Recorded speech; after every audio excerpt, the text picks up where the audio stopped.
Hello दोस्तों, आज मैं आपके लिए एक बहुत ही भावुक कहानी लेके आई हूँ। माँ का हिस्सा। एक बेहद भावुक पारिवारिक कहानी।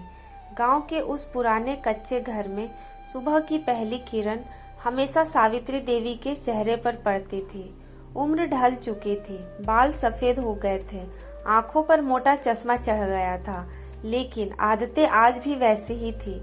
सूरज निकलने से पहले उठ जाना, आंगन में झाड़ू लगाना, तुलसी पर जल चढ़ाना और फिर भगवान के सामने हाथ जोड़कर बस एक ही प्रार्थना करना, हे भगवान, मेरे बच्चों को हमेशा खुश रखना। सावित्री देवी की जिंदगी आसान नहीं रही थी। पति रामनाथ जी एक छोटे किसान थे। खेत बहुत ज्यादा नहीं थे, लेकिन मेहनत ईमानदार थी। घर में 3 बच्चे थे, बड़ा बेटा रवि, छोटी बेटी पूजा और सबसे छोटा बेटा मोहित। गरीबी थी मगर घर में प्यार बहुत था। रामनाथ जी अक्सर कहते थे, संपत्ति बड़ी नहीं होती सावित्री, परिवार बड़ा होता है। और सावित्री मुस्कुराकर जवाब देती, जब तक बच्चे साथ हैं तब तक हमारा घर सबसे अमीर है। लेकिन वक्त हमेशा एक जैसा नहीं रहता। एक बरसात भरी रात थी, बिजली कड़क रही थी। रामनाथ जी खेत से लौट रहे थे कि अचानक रास्ते में उनका एक्सीडेंट हो गया। गांव वालों ने उन्हें अस्पताल तो पहुंचा दिया, लेकिन तब तक बहुत देर हो चुकी थी। उस दिन सावित्री की दुनिया टूट गई। रवि तब सिर्फ 16 साल का था, पूजा 12 साल की और मोहित तो केवल 7 साल का था। अंतिम संस्कार के बाद घर में ऐसा सन्नाटा छा गया था जैसे दीवारें भी रो रही हो। सावित्री पूरी रात जागती रही। उनके सामने 3 मासूम चेहरे थे। उसी रात उन्होंने अपने आंसू पोंछे और मन में फैसला कर लिया, चाहे कुछ भी हो जाए, बच्चों की जिंदगी अधूरी नहीं रहने देंगी। अगले दिन से उनकी नई जिंदगी शुरू हुई। उन्होंने अपने सारे गहने बेच दिए ताकि वो रवि की पढ़ाई न रुक जाए। खुद खेत में मजदूरी करने लगी। कभी दूसरों के घर खाना बनाती, कभी कपड़े सिलती। कई बार ऐसा होता कि घर में केवल 2 रोटियां होती।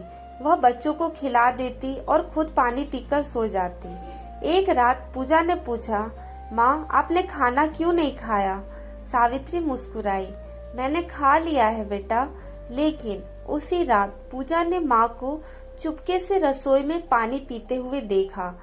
उस दिन से पूजा समझ गई कि माँ तो झूठ बोलती है, लेकिन सिर्फ बच्चों को भूखा देखने से बचाने के लिए। समय धीरे धीरे गुजरता गया। रवि पढ़ाई में बहुत तेज था। गांव के मास्टर जी हमेशा कहते थे, ये लड़का एक दिन बड़ा आदमी बनेगा। रवि जानता था कि उसकी माँ उसके लिए कितनी मेहनत करती है, इसीलिए वो देर रात तक पढ़ाई करता था। कई बार बिजली चली जाती थी तो वो लालटेन में पढ़ाई कर लेता था। एक दिन उसने माँ से कहा, माँ, मैं पढ़ाई छोड़ देता हूँ, शहर जाकर काम करूँगा। सावित्री तुरंत गुस्सा हो गई, अगर तूने पढ़ाई छोड़ी ना तो समझ लेना तेरी माँ मर गई। रवि चुप हो गया। सावित्री बोली, गरीबी से लड़ना है बेटा, उसके सामने हारना नहीं है। उस दिन पहली बार रवि ने अपनी माँ की आंखों में डर देखा। डर इस बात का था कि कहीं उसके बच्चों का भविष्य भी गरीबी में न दब जाए। साल गुजरते गए। रवि ने मेहनत की और शहर के एक बड़े कॉलेज में दाखिला पा लिया। गांव में मिठाई बांटी गई, लेकिन कॉलेज की फीस बहुत ज्यादा थी। सावित्री ने बिना किसी को बताए अपना आखिरी मंगलसूत्र भी बेच दिया। जब रवि को इस बात का पता चला तो उसकी आंखें भर आई। माँ, आपने ऐसा क्यों किया? सावित्री मुस्कुराई, सोने का क्या है बेटा, फिर आ जाएगा। लेकिन अगर तेरा सपना टूट गया ना तो तेरी माँ जिंदगी भर टूट जाएगी। रवि उस दिन माँ के पैरों में सिर रखकर बहुत रोया था। शहर जाकर उसने खूब मेहनत की, पढ़ाई के साथ साथ नौकरी भी की। कई रातें उसने भूखे पेट काटी, लेकिन कभी माँ को नहीं बताया। उधर गांव में पूजा और मोहित भी बड़े हो रहे थे।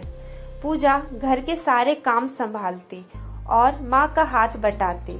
मोहित थोड़ा शरारती था, लेकिन माँ का सबसे ज्यादा लाडला भी वही था। समय धीरे धीरे सब बदल दिया। रवि को नौकरी मिल गई। शहर की बड़ी कंपनी में उसकी अच्छी तनख्वाह थी। घर में पहली बार खुशियां आई। उसने सबसे पहले गांव का टूटा हुआ घर ठीक करवाया। जब नए दरवाजे लगे और दीवारों पर पेंट हुआ तो सावित्री की आंखें भर आई। उन्होंने दीवार को हाथ लगाकर कहा, रामनाथ जी, देखिए आपका बेटा कितना बड़ा हो गया है। कुछ साल बाद रवि की शादी नेहा से हुई। नेहा एक पढ़ी लिखी लड़की थी और समझदार भी थी। शादी के बाद उसने सावित्री को हमेशा माँ का ही सम्मान दिया। घर फिर से हंसने लगा था, लेकिन जिंदगी की असली परीक्षा तो अभी बाकी थी। मोहित धीरे धीरे गलत संगत में पड़ गया। उसे जल्दी पैसे कमाने की आदत लग गई। वो अक्सर माँ से पैसे मांगता। सावित्री हर बार उसे समझाती, बेटा मेहनत से कमाया पैसा ही टिकता है, लेकिन मोहित सुनता ही नहीं था। एक दिन वो गुस्से में बोला, आपको तो बस रवि भैया ही अच्छे लगते हैं। सावित्री का दिल टूट गया। उन्होंने कांपती आवाज में कहा, माँ के लिए सारे बच्चे बराबर होते हैं बेटा। लेकिन मोहित नहीं समझा। मोहित घर छोड़कर वापस शहर चला गया। कई महीनों तक उसने कोई खबर नहीं दी। सावित्री हर रात दरवाजे की तरफ देखती रहती। उन्हें उम्मीद रहती कि शायद आज बेटा वापस आ जाए। रवि माँ को समझाता, माँ वह ठीक होगा, लेकिन माँ का दिल हर पल बेचैन रहता। एक रात अचानक फोन आया। मोहित अस्पताल में था। उसका एक्सीडेंट हो गया था। सावित्री बिना कुछ सोचे रातों रात शहर पहुंच गई। जब उन्होंने मोहित को घायल हालत में देखा तो उनकी चीख निकल गई। मोहित रो पड़ा, माँ मुझे माफ कर दो। सावित्री ने उसका माथा चूम लिया। माँ अपने बच्चों से कभी नाराज नहीं होती बेटा। उस दिन मोहित पहली बार समझा कि माँ का दिल कितना बड़ा होता है। धीरे धीरे सब ठीक होने लगा। पूजा की शादी भी अच्छे घर में हो गई, लेकिन शादी के दिन जब विदाई हुई तो सावित्री खुद को संभाल नहीं पाई। पूजा माँ से लिपटकर रोते हुए बोली, माँ आपने पिता और माँ दोनों का फर्ज निभाया है। पूरा गांव उस दिन रो पड़ा था। साल बीतते गए। सावित्री अब बूढ़ी हो चुकी थी। हाथ कांपते थे, घुटनों में दर्द रहता था, लेकिन उनकी आदत नहीं बदली। वह आज भी सुबह सबसे पहले उठती और सबके लिए चाय बनाती। एक दिन रवि ने देखा कि माँ सीढ़ियाँ चढ़ते समय गिर गई। वो घबरा गया। डॉक्टर ने कहा, अब इन्हें आराम की जरूरत है, ज्यादा काम नहीं करना चाहिए। उस रात रवि सो नहीं पाया। उसे बचपन की हर बात याद आने लगी। माँ का भूखे रहना, गहने बेचना, रात रात भर जागना और बच्चों के लिए खुद को मिटा देना। उसने सोचा कि जिसने पूरी जिंदगी दूसरों के लिए जी और दी, क्या उसे अपने हिस्से की खुशी कब नहीं मिलनी चाहिए। कुछ दिन बाद रवि ने पूरे परिवार को बुलाया। पूजा भी अपने ससुराल से आ गई। मोहित भी अब सुधर चुका था। तो सावित्री को लगा शायद संपत्ति के बंटवारे की बात होगी। उनकी आंखों में डर उतर आया। उन्होंने धीरे से कहा, बेटा जो है तुम लोग आपस में बांट लो, मुझे कुछ नहीं चाहिए। रवि की आंखें भर आई। उसने माँ का हाथ पकड़ा और बोला, आज बंटवारा होगा माँ, लेकिन सबसे बड़ा हिस्सा आपका होगा। रवि ने मेज पर एक फाइल रखी। सावित्री के कांपते हाथों ने उस फाइल को खोला।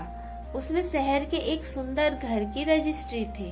घर के नाम के सामने लिखा था सावित्री निवास। सावित्री कुछ पल तक कागज को देखती रह गई। उन्हें विश्वास ही नहीं हुआ। रवि बोला, माँ ये घर आपके लिए है। आपने पूरी जिंदगी हमें घर दिया। अब आपकी बारी है अपने हिस्से की जिंदगी जीने की। पूजा रोते हुए बोली, माँ आपने हमेशा अपना हिस्सा दिया, अब ये हमारा छोटा सा प्यार है। मोहित माँ के पैरों में गिर पड़ा। माँ मैंने आपको बहुत दुख दिए, मुझे माफ कर दो। सावित्री की आंखों से आंसू लगातार बह रहे थे। उन्होंने तीनों बच्चों को गले लगा लिया। उस दिन उन्हें एहसास हुआ कि असली संपत्ति जमीन या पैसा नहीं होता, बल्कि संस्कार होते हैं। कुछ महीनों बाद सावित्री नए घर में रहने लगी। घर छोटा था लेकिन प्यार से भरा हुआ।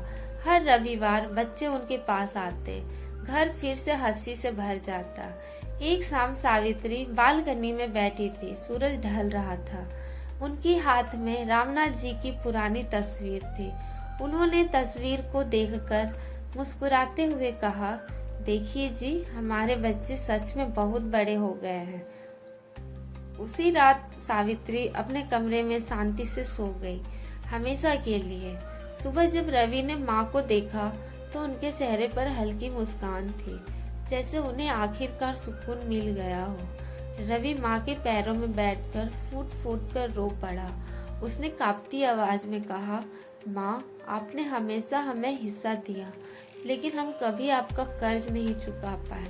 पूरे घर में सन्नाटा था, लेकिन उस सन्नाटे में भी माँ की चीख गूंज रही थी। परिवार वहाँ नहीं टूटता जहाँ पैसे कम हो, परिवार वहाँ टूटता है जहाँ प्यार कम हो जाए। सावित्री चली गई, लेकिन उनके संस्कार हमेशा जिंदा रहे। आज भी उस घर के बाहर एक नेम प्लेट लगी है, सावित्री निवास, और नीचे छोटे अक्षरों में लिखा है, इस घर का सबसे बड़ा हिस्सा माँ का है। अगर कहानी अच्छी लगी हो तो हमारी कहानी को लाइक जरूर करिएगा और चैनल को सब्सक्राइब कर दीजिए। Thank you.